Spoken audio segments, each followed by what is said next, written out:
Dear learners, in our first part, we have learned central angle, degree measure of an arc, and the inscribed angle inscribed by an arc. Let us now learn some more properties related with angles in circle. In this figure, we have a circle with center O and the minor arc PRQ.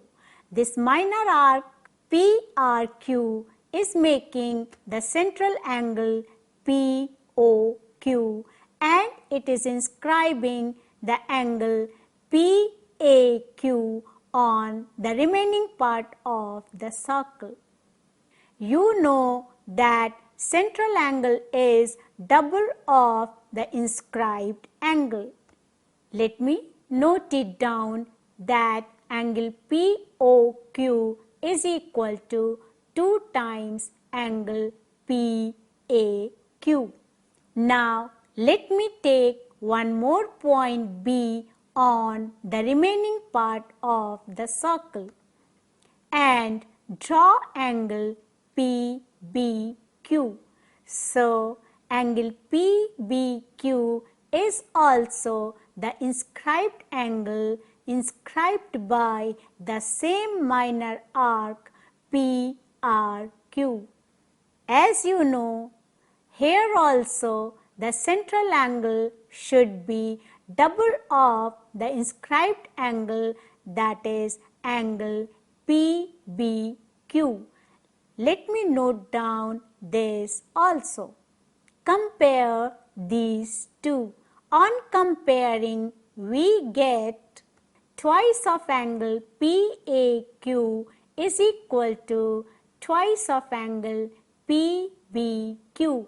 This implies that angle PAQ is equal to angle PBQ. See, in the diagram also, the angle PAQ comes out to be angle PBQ. Let me change the length of the minor arc. The length of the minor arc is changed. That changes the central angle and side by side changes the values of inscribed angles. But every time both the inscribed angles are equal, they are the half of the central angle. Hence, we can conclude that both the inscribed angles are always equal. Now, note down that these two angles are on the same remaining part, that is known as on the same segment. Hence, we can give the statement that angles in the same segment of a circle are equal. Look here, we have one point P. Can you imagine how many circles can be drawn passing through this point P? Let us try. This is one circle passing through point P. This is second circle, third circle, fourth circle, fifth circle, next circle, one more circle, another circle, one more circle, another circle. So, you see, we can draw as many circles as we want passing through a single point P. In other words, we can say that infinitely many circles can be drawn passing through a given point P. Now, let us take 2 points A and B and try how many circles can be drawn passing through these 2 points.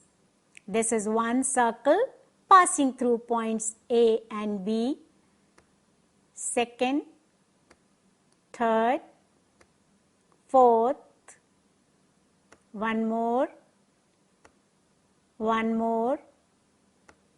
another circle, another circle. Now, can you predict how many circles can be drawn? Yes, in this case also, we can draw as many circles as we wish, passing through two given points A and B.